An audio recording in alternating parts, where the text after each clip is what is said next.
Hi everyone, Lindsey here with Melissa and Gerald, Hello. and we're in a new setting. Where Yes. are we? We're in the schoolhouse. You're So about to get schooled. you're about to get schooled, friends. We even got the So chalkboard. I know. I know we Pretty should. That would. So we are focusing on mindset. So we'll do three, I guess, categories, and then this will be a series. So it's kind of a good way to get your, mind in the right mindset through the end of the year into the new year. So yeah, but who wants to get started? I'll kick it off. Okay, cool. Mindset is a word you may or may not have heard of, and kind of the purpose of the series is to kind of shed some light on what it is and how it can help you at work or in your business, at home, or even just everyday life. And I just remember, when I was working my corporate job, I didn't hear about mindset until I left.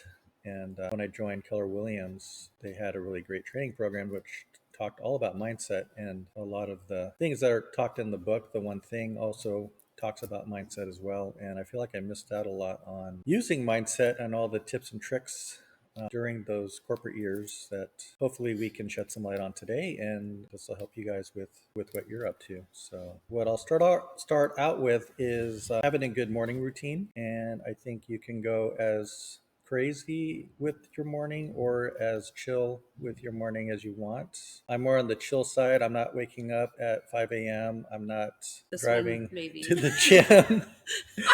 But you do want to have a plan for the morning, and it depends on your situation. So what I like to do is have a quiet morning when I wake up, and I'll clear my mind by writing out everything that's in my mind. So I have a lot of thoughts and a lot of to-dos. So I like to get that down on a piece of paper and just get it out of my head. And then I like to think about what I want to accomplish. I'll go through some affirmations and some positive quotes that I have saved on my phone. And a big part of my morning too is gratitude. So I'll think about three things that I'm grateful for, and that really sets the tone for, I think, really having a great morning, because you're just kind of reminding yourself how good you have it. Even if things aren't going the way you want them to, there's still always something to be grateful for. And then I know Melissa likes to do some journaling in her morning. I never got into that. I tried it, but I know a lot of people like to journal. And then Lindsey, I think, does yoga and working out and running, and that's also a great thing to do as well. So you'll notice that none of the things we do when we first wake up is check our phones. Right. So, you get up, you want to check your phone, right? But then you start scrolling, or you start answering emails. You start your day putting out fires, or being stressed about all these things versus like getting yourself set up for the day first. And sometimes just taking that extra, even if it's only 20 minutes, if you have 20 minutes to do something for yourself before you get into your day, some of those things could have been resolved before you even have to respond to them, or just putting yourself first in the day is going to set you up for the rest of the day to be able to get to those things, but in a way that is going to just work out for you better. And something that I do is I put my phone on do not disturb at night. So even like those emails and everything and text messages that are coming 6-7 o'clock, you kind of have to like block your day. Like, this is my work day. Yeah. And I can get to that tomorrow morning. So it is tempting to just go right. What's next? I'm done. And, like Gerald was saying, some people have a really rigid morning, a lot of things they do and get done, which is great.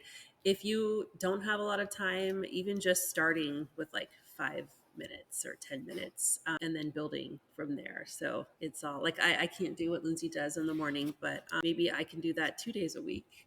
Yeah. Right. So do what you can and then build from there. Let's see. So the next one we're going to talk about is time blocking. So I know a lot of people do ask me like how I get everything done in a day, or it seems like you're really busy, or I don't I don't always know how to answer that, because it's true, like I can get a lot done in a week, but I'm also not doing everything myself, number one. And then really the main name of the game is mastering your schedule. So Gerald and I work on a shared calendar. So I'd say 4 or 5 times a day, we're kind of checking in on what we can add to the calendar for, the following week, or what we need to revise, or where we need to get more help. Even this morning, I have a deadline of getting some vendor booths moved from the schoolhouse to the Camino shop. And this morning I told Gerald, I don't know how I'm going to get this done. And so we made like a pivot, and Lindsey and Gerald went and bought more bins today, and Lindsey's going to help pack, and we might have some other people help us with this task, because I'm going to meet that deadline. We just have to figure out the calendar. I think pivot is the theme. Yeah. And that's okay. Yeah. To pivot. Yeah. Yeah. Just because something's on the calendar doesn't mean it has to stay that way. Right. But if you're trying to do something that's not on the calendar, that thing does not exist. Right. So we can't have our day set and then we decide we want to go play pickleball or something instead of do this other thing, because that's not going to work. So you have to be really kind of rigid with your calendar. And then as a creative person, so we all kind of work a little bit different, fields. Like they're a little bit more involved in real estate. So like their deep work is like lead generation or following up with their database. So they would spend, 2 hours a day on that, because that's their most important work that they do. For me, my most important work is kind of figuring out what's the big picture for what we want to do, mostly at the Camino shop and now with the schoolhouse. So for me, it's like an hour a day where no one can disturb me, and you have to like bunker yourself in a room and just have uninterrupted work time. So that's the time that you're like dreaming and planning and thinking about the future. And then you're able to implement those things into a schedule, and then to schedule them out of who's going to help you and when and what are those deadlines. So if you're just always reacting all day long, you're not going to make any progress. Like as a realtor, you could be answering emails all day long, right? But if you're not going to take that time to like center yourself and decide, how you want to spend your time, you're basically not setting yourself up for success. Probably nurturing more, I think. So that's kind of the one thing I do, when I wake up is I call it the brain dump. So I write down everything that's on my mind, all the things I need to do. And then I go back through that list and choose like one or two things that are the priorities for that day. And, a lot of people call that a success list, because then you're not just doing random tasks, because not everything is equally important. You're picking those things that are really going to move the needle, that's, in your business or in your life, things that are the most important things. And kind of what Melissa was talking about with the bunker and time blocking is you're finding that could be 30 minutes, could be 1 hour that you have to do the work uninterrupted with no phone or email interruptions. So I think that's the key there for getting stuff done. Yeah. And then also with this is a counterbalance too. So, as we were getting the schoolhouse set up, we had this date that we wanted to be done by. So we're going to work harder. We're going to work extra. We're going to say no to a lot of extra activities or fun things, because we're just in this, 3-month time of being really busy with a new project. So now that timeline has passed, we can add a few more fun things into our schedule. So, we did like a little family trip to Ocean Shores, and just when you work really hard because you have to, then the balance of that is taking the time to rest and do fun things. So it's also important to schedule your fun time. So as we kind of end this year and start to look at 2026, to put like those big vacations that you want to take on your calendar first. Right. So it's like, oh, well, we want to get in this Hawaii trip, or we want to have a chill spring break when, Vince is at home, or whatever it is. You put those things on your calendar first, so that when you do your work scheduling, you're not going to touch that time on your calendar, and really like honoring that time, because the day to day is never going to feel balanced. Exactly. Yeah, we always try to put vacations on at the beginning of the year, and Yeah. then that's what we stick to. Yeah. Just 'cause, yeah. Good to have something to look forward Yep. to as well. Oh, for sure. Yeah, the worst thing you can do is try to have work-life balance where you're working and you're working on vacation, or it just doesn't work out right. So it's okay, to be busy at work and to have a project that you need to finish, and maybe you're not seeing your family as much. And then once you're finished with that project, you can shift over to spending that quality time with family, and then kind of going back and forth. And that's just how it is. Yeah. Wasn't there a story in the Let Them Theory book, which is, if you haven't read the book, it's really, but where the one daughter was trying to split her time, like I can't remember if it was with family and then her friends were having a party. Right. So yeah, but just Yeah. and it's okay. She thought she was doing good by spending time here and here, but each party they had weren't something to getting say. the relaxed Yes. her, like the Yes. full her. That's true too, because if you try you're at your kid's sports game on a Saturday and you're watching the game, but you're also like answering emails and taking calls. It's like, well, maybe you're in a season where that's how you have to do it. But if you could time block it where it's like, hey, this 2-hour window on a Saturday, I'm not taking calls. Right. And to like kind of have that boundary, it's okay. Like you're not going to lose clients over it. You're not, it's going to be okay. So being able to be okay with one thing at a time, right? Exactly. I was like, what's going on? Yeah. There's beeping. We're at the schoolhouse. They're still working on stuff. So you'll hear some things. Let's finish this off. So I know that there's a lot we were talking about that is a pretty big thing, which I feel like I'm not talking about very much. Mindset is a very big thing. Okay. That's why this is going to be a 3-part series. Yes. But we can, navigate to the grass. Yes. Is greener where you water it. Yes, that's a good one. So of course, ChatGPT is my best friend. Okay, I don't know how I live without it, but because my mind is all over the place, but it organizes my thoughts. So, but meaning, so the grass is greener where you water it. Stop comparing your journey, business, or success to others. This is something that I battle with as a newer agent. Seeing all the things on social media, trying not to get like, why am I not that successful, and all these things.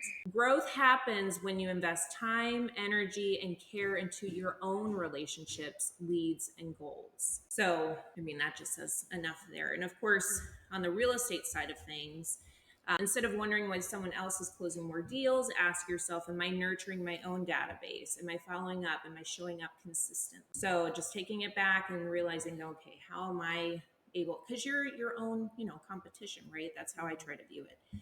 And of course I'm human, and I text these two or call them and I'm like, why is this not, why is this happening to me? Why am I not?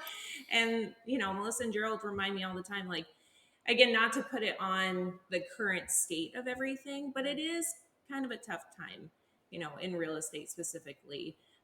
But, I'm not going to use that as an excuse. Like, okay, I'm just going to nurture this. Let's just keep moving and, working on it. And then mindset takeaway. So what you focus on grows.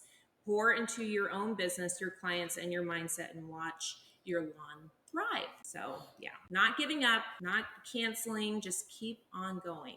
And that's why I had mentioned like pivot is our theme. It really is our theme. Even Fred, I'm like, we talk about pivoting all the time. He's like every day at work, and he's in a completely different work. He's in manufacturing, and they pivot constantly. So you can apply that to your own business. Yeah, I think you said it where you just compete against yourself and be the best person you can be, the best agent or the best business owner, the best parent or sibling, and just focus on that. Don't focus on what other people are doing, and I think you'll be a lot happier. And your business, I think your life, your business grows to the extent that you do. So read a book or listen to a podcast and just learn something new. and just keep growing. That's kind of Yeah. what I try to do. If you And don't put any emphasis on understanding mindset and personal development and growth, you will stop. Like, you'll stop trying to have a business, or you'll stop trying to push towards your dream or your goal because it gets hard, or because there's a challenge, or someone criticizes you, or you get a negative review on Yelp, or a client decides to go with somebody else, right? Like, it's problem after problem after jab after jab, right? And so, I know at least with real estate, there's like a 90% failure rate. With boutiques, I think the statistic is that most will close within 1 year, and then the next is within 5 years. So we're at year 4, and still running strong. And is it getting easier every year? No, it doesn't get easier. You grow and you keep going. And another thing that we say all the time is just don't stop, right? Like, it's okay to go slow as long as you don't stop. And that's the same with working out, right? Yeah. It's like, it's all the same. It's putting in your reps, it's getting stronger and growing. And it's the only way. Like, I don't know any way. It's the only way. Yeah. And I think too, something that I think about it being like, obviously I work for these two, but I've worked for a bigger corporation and had all the things and like the security, right? And now it's like, sometimes I think about, well, I could easily just go back to that. But then I'm like, why? I don't want to quit everything I've been working for. So you get those, like I said, we're human, and you have those shifts, or you get impacted by, something, but you just have to keep doing it. Yeah. Even, at all of our Keller Williams, meetings, our team leads, they're like, don't, just keep doing it. Keep doing it. Yeah. Quit. Yeah. Don't get discouraged. Yeah. So, And that's why your dream has to be big. Like, Yeah. you have to have a vision for like why you want something. And because that's exactly right. The alternative is, maybe having a more simple life by working, a different job, or having a 9 to 5, or different. There are different ways of living, and that's fine too. Yeah. But if your dream is big enough, it will motivate you to keep going. Yeah. And for us, we don't want to have to drive to Seattle and be in traffic. Like, I don't to mind be it, in a just not every desk, day. to be Just at not a every desk, day. To be in a you desk, know what I mean? in a cube. Yeah, Yeah. actually, I like going to Seattle. Yeah. I could never go back to the office. I was thinking that too, because I had that. I'd be miserable. I just love, in the time frame that I'm in now, is that like the unknown of what's going to happen, or it's fun. It's exciting, It is exciting, but not easy. but not easy. No, I think that's what makes it more exciting too, because when you get those wins, Yeah. and you're like, this is why I keep doing the work and putting in the work. And I know we're kind of getting to the end for this first part, but some of you had seen that video I created, that reel, about something that I've done recently. Is every day I wake up and I say, today's going to be a good day. I'm excited for what I'm doing today. And just that simple thing just shifts my mindset to appreciate the day and what I'm doing. So I love it. Maybe we could send a link to kind of what our morning paper thing looks like. Oh yeah. Where it has the calendar on one half of the page, and then on the other half it has your tasks, and it's time blocked, and it has your 1 or 2 priorities that you need to get done that day. Yeah. And I think there's a lot more we can talk about with mindset, and so stay tuned. Do we want to have a challenge for folks? Oh, Maybe in the comments or something that we can have. We could come up with something. What's something that you do every day to help shift your mindset? Do you journal? Do you not look at your phone? Do you go work out? What do you do? There's your challenge. Let us know. Yeah. yeah. I love it. All right. Well, on that note, we'll go ahead and end the part 1 of the mindset series. And thanks for tuning in. All right. Bye. Bye. Bye.